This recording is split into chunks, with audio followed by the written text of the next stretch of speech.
ಇವತ್ತು ಮೈಸೂರು ನಗರದ ಮೈಸೂರು ಕ್ಷೇತ್ರದ ಲೋಕಸಭಾ ಅಭ್ಯರ್ಥಿ ನಮ್ಮ ಭಾರತೀಯ ಜನತಾ ಪಕ್ಷದ ವತಿಯಿಂದ ಯದುವೀರ್ ಕೃಷ್ಣದತ್ತ ಒಡೆಯರ್ ಅವರು ಅವರ ಪರವಾಗಿ ಇಲ್ಲಿಗೆ ಪ್ರಚಾರಕ್ಕೆ ಬರೋದು ನನಗೆ ತುಂಬ ಒಂದು ರೀತಿ ಖುಷಿ ಆದರೆ ಇನ್ನೊಂದು ರೀತಿ ಹೆಮ್ಮೆಯ ವಿಚಾರ. ಯಾಕೆಂದರೆ ನೀವೆಲ್ಲರೂ ತಿಳಿದಾಗೆ ಒಂದು 2 ವಾರಗಳ ಹಿಂದೆಯೇ ನಾನು ಭಾರತೀಯ ಜನತಾ ಪಕ್ಷವನ್ನು ಸೇರಿಕೊಂಡಿದ್ದೀನಿ ಅಧಿಕೃತವಾಗಿ.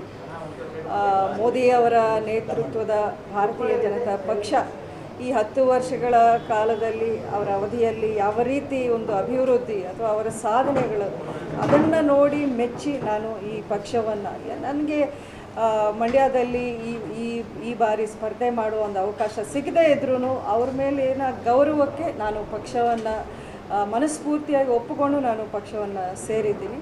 ಅಷ್ಟೇ ಅಲ್ಲ, ಮೈಸೂರು ಕ್ಷೇತ್ರದ ವಿಚಾರಕ್ಕೆ ಬಂದಾಗ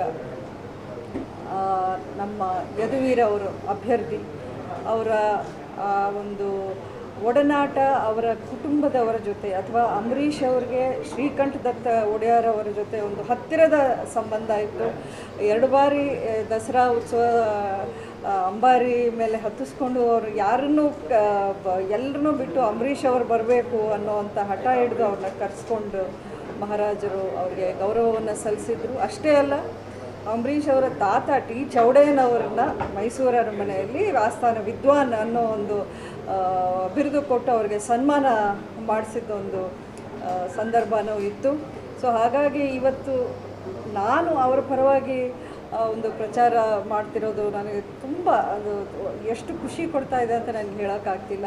ಯಾಕೆಂದರೆ ನಾನು ಎಲ್ಲ ಕಡೆ ಹೋದಾಗ ಈಗ ಫಾರ್ ಇನ್ಸ್ಟೆನ್ಸ್ ಒಂದು ಉದಾಹರಣೆಗೆ ನನ್ನ ಕ್ಷೇತ್ರದಲ್ಲಿ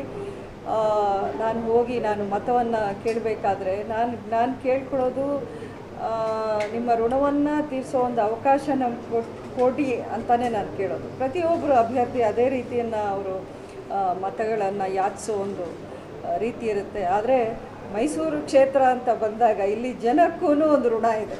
ಯಾಕೆಂದರೆ ಮೈಸೂರು ಮಹಾರಾಜರ ಒಂದು ಕೊಡುಗೆ ಏನಿದೆ ಬರೀ ಮೈಸೂರಿಗೆ ಸಂಬಂಧಪಟ್ಟಿದ್ದೆಲ್ಲ ಮಂಡ್ಯಗೂ ಸೇರುತ್ತೆ, ಬೆಂಗಳೂರಿಗೂ ಸೇರುತ್ತೆ, ಇನ್ನು ಅಕ್ಕಪಕ್ಕ ಇರೋ ಎಲ್ಲ ಜಿಲ್ಲೆಗಳಿಗೂ ಅವರ ಕೊಡುಗೆ ಏನಿದೆ ಅದನ್ನು ಲಾಭ ಇವತ್ತಿಗೂ ಎಲ್ಲರೂ ಪಡೀತಾ ಇದ್ವಿ. ಸೊ ಆ ಒಂದು ಋಣ ನಮ್ಮೆಲ್ರಿಗೂ ಇದೆ. ಅವರು ತುಂಬಾ ವಿದ್ಯಾವಂತರಿದ್ದಾರೆ, ಯುವಕರಿದ್ದಾರೆ, ತಿಳುವಳಿಕೆ ಇಟ್ಕೊಂಡಿದ್ದಾರೆ, ಒಂದು ಒಳ್ಳೆಯ ಸಂಸ್ಕೃತಿ, ಒಳ್ಳೆಯ ಒಂದು ಕೆಲಸ ಮಾಡಬೇಕು ಅನ್ನೋಂಥ ಆಸಕ್ತಿ ಇಟ್ಕೊಂಡು ಅವರು ಇವತ್ತಿನ ದಿನ ಸ್ಪರ್ಧೆ ಮಾಡ್ತಿರೋದು ನಿಜಕ್ಕೂ ಈ ಒಂದು ಬಾರಿ ಮೈಸೂರಲ್ಲಿ ಅವ್ರಿಗೆ ಒಂದು ಪ್ರಚಂಡ ಬಹುಮತದಿಂದ ಗೆದ್ದು ಬರ್ತಾರೆ ಅನ್ನೋವಂಥ ವಿಶ್ವಾಸ ನನಗಿದೆ. ಇದಕ್ಕೆ ಎಲ್ಲರೂ ಸರ್ಕಾರನೂ ಮೈಸೂರಿನ ಪ್ರಬುದ್ಧ ಮತದಾರರು ಕೊಡ್ತಾರೆ ಅನ್ನೋ ವಿಶ್ವಾಸನೂ ಇದೆ.